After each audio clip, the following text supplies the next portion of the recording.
আসসালামু আলাইকুম সুপ্রিয় শিক্ষার্থী। আজকে আমরা দেখব আংশিক ভগ্নাংশ প্রকাশের ধারাবাহিকতায় দ্বিতীয় ক্লাস অর্থাৎ নিয়ম নাম্বার 2। তো এই টপিকটি আমি আগেও বলেছি আপনাদের জন্য খুবই গুরুত্বপূর্ণ। তো আপনারা মনোযোগ দিয়ে দেখবেন ইনশাআল্লাহ। তো নিয়মটি হচ্ছে যখন লবের ঘাত হরের ঘাত অপেক্ষা বৃহত্তর বা সমান হয় তখন লবকে হর দ্বারা ভাগ করে লবের ঘাত অপেক্ষা ক্ষুদ্রতর করতে হয়। অর্থাৎ যখন দেখেন এক্স আর এক্স গুণ করলে এক্স স্কোয়ার হয়, আবার নিচেও এক্স আর এক্স গুণ করলে এক্স স্কোয়ার হয়। তো আমরা এখানে খেয়াল করতেছি দুইটা পাওয়ার পরস্পর সমান।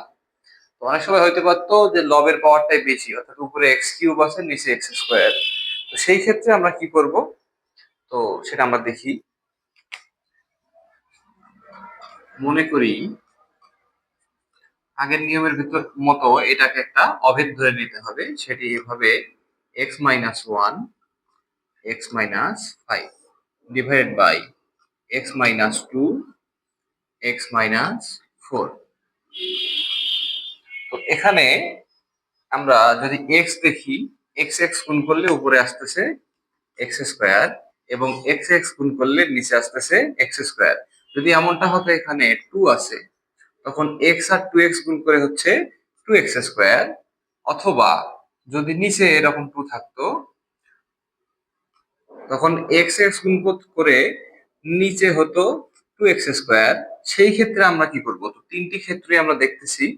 প্রথমে যদি আমাদের এখানে যেভাবে হয়েছে এক্স এক্স গুণ করে হয়েছে এক্স স্কোয়ার, নিচে এক্স এক্স গুণ করে হয়েছে এক্স স্কোয়ার।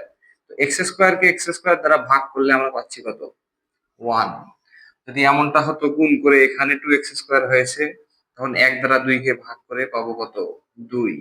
অথবা যদি আমরা এখানে নিচেই দুই আসতো তখন আমরা লিখতাম কত, হাফ।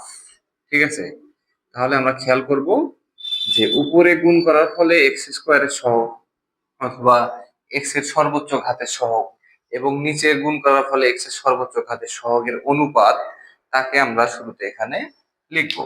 তো এক্স স্কোয়ার কে এক্স স্কোয়ার ফলে ভাগ করার ফলে আমরা যা পাই হচ্ছে এক। তো তাকে আমরা আগে শুরুতে লিখব। তারপর আমরা নিয়ম একে যা দেখেছিলাম সেই নিয়ম অনুসারেই করতে হবে। অর্থাৎ a divided by x minus two plus B divided by x minus four, এটিকে দেবো সমীকরণ নং 1। এবং বাকি অংশটা যা হবে ঠিক আগের নিয়মটার মতো করেই, অর্থাৎ এই হর দ্বারা পুরো সমীকরণটাকে ভাগ করতে হবে। X minus two into x minus four দ্বারা এক নংকে গুণ করে, এক নংকে গুণ করে অর্থাৎ গুণ করে দিতে হবে। তাহলে গুণ করে কি পাই, এইটার দ্বারা যদি আমি এখানে গুণ করি এটা উপরে থাকবে এটা নিচে থাকবে, কাটাকাটি গিয়ে শুধু লবের যে অংশটা আছে সেটি বেঁচে থাকবে। অর্থাৎ x minus one x minus five. এবং এইটা দ্বারা যদি এককে গুণ করা হয় তো এই অংশটা পুরোটাই ওখানে থাকবে, কারণ একের হর হিসেবে কিছু নাই যা দ্বারা এটাকে কেটে দেওয়া যাবে।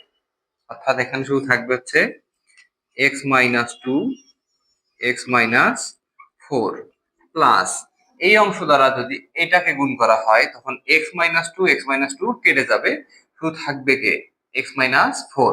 এবং এখানে উপর থেকে থাকবে হচ্ছে এ, তাহলে এর সঙ্গে এক্স মাইনাস ফোর প্লাস যদি এটি দ্বারা এটিকে গুণ করা হয় তাহলে এক্স মাইনাস ফোর বাদ যাবে, টিকে থাকবে শুধু এক্স মাইনাস টু এবং এখান থেকে থাকবে হচ্ছে বি।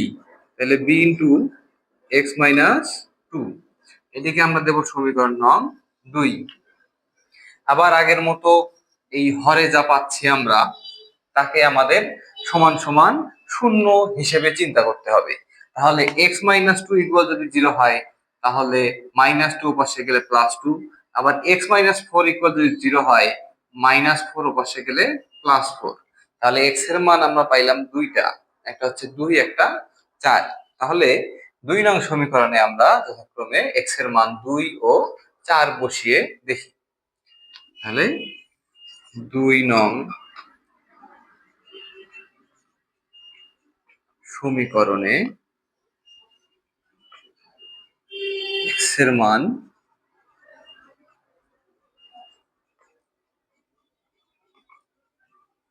যথাক্রমে 2 ও 4 বসিয়ে পাই।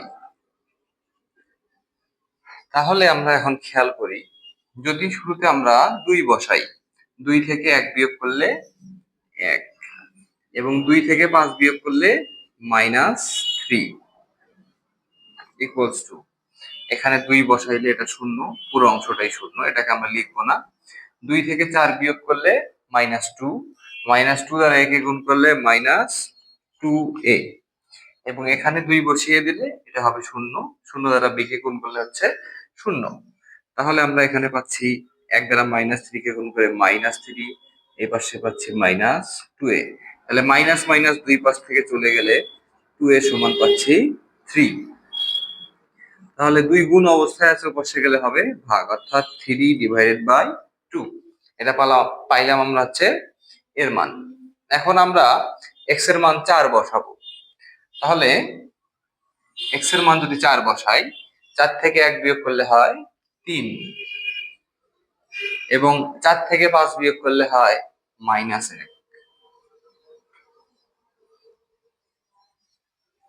এবং এখানে যদি 4 বসাই, 4 থেকে 4 বিয়োগ করলে হবে 0, এবং 0 দ্বারা পুরো অংশটাকে গুণ করলে হবে 0। তাহলে এটাকে আমরা লিখবো না। আবার সেই 4 যদি এখানে বসাই দেই, তাহলে 4 থেকে 4 বিয়োগ করলে হবে 0, এই অংশটাও হবে 0। আবার এখানে যদি 4 বসাই, 4 থেকে 2 বিয়োগ করলে হয় 2, 2 দ্বারা b কে গুণ করলে 2b। তাহলে এখানে পাচ্ছি আমরা -3 ইকুয়াল 2b। তাহলে 2b এর সঙ্গে গুণ অবস্থায় আছে, এর কাছে আসলে হবে -3/2। এখন a আর b এর মান আমরা 1 নঙে বসাই দেব। a ও b এর মান 1 নঙে বসিয়ে, তাহলে 1 নঙে যদি বসিয়ে দেই, x - 1, x - 5 divide by x - 2, x - 4, এই পাশে পাবো আমরা, সবার শুরুতে 1, 1 এর মতোই থাকবে, তার কোনো পরিবর্তন নেই। এরপর এর মান পেয়েছি 3/2, 3/2, নিচে আছে হচ্ছে x - 2, এবং প্লাস এখানে পেয়েছি -3/2 ডিভাইডেড বাই, নিচে পেয়েছি আমরা x - 4, x - 4।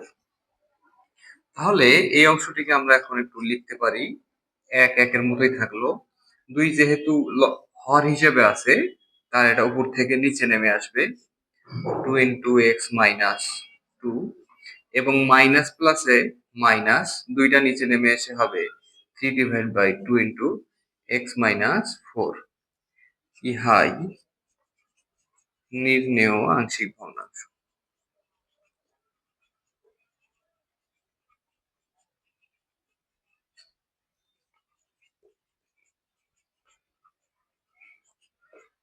আশা করছি আপনারা বুঝতে পেরেছেন।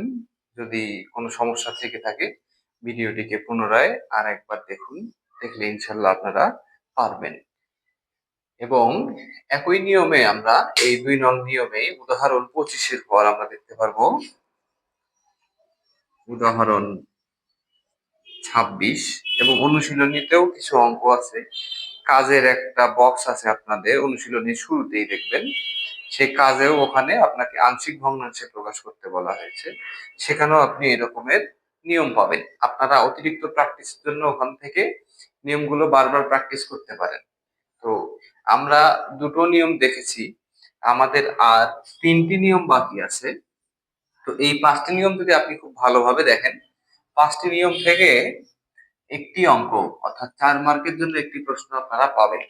এটি আপনাদের অনুশীলনী 2, উচ্চতর গণিতের অনুশীলনী 2 এর একটি গুরুত্বপূর্ণ টপিক, এবং এই অনুশীলনী 2 থেকে প্রতি বছর এসএসসি পরীক্ষার প্রশ্ন আসে, এবং প্রতিটা প্রশ্নই আপনি দেখবেন আংশিক ভগ্নাংশে প্রকাশ করতে বলবে এবং এর পাশাপাশি একটা উৎপাদকের বিশ্লেষণ এবং অন্যান্য প্রশ্ন, ফাংশনের প্রশ্ন দিয়ে দিবে।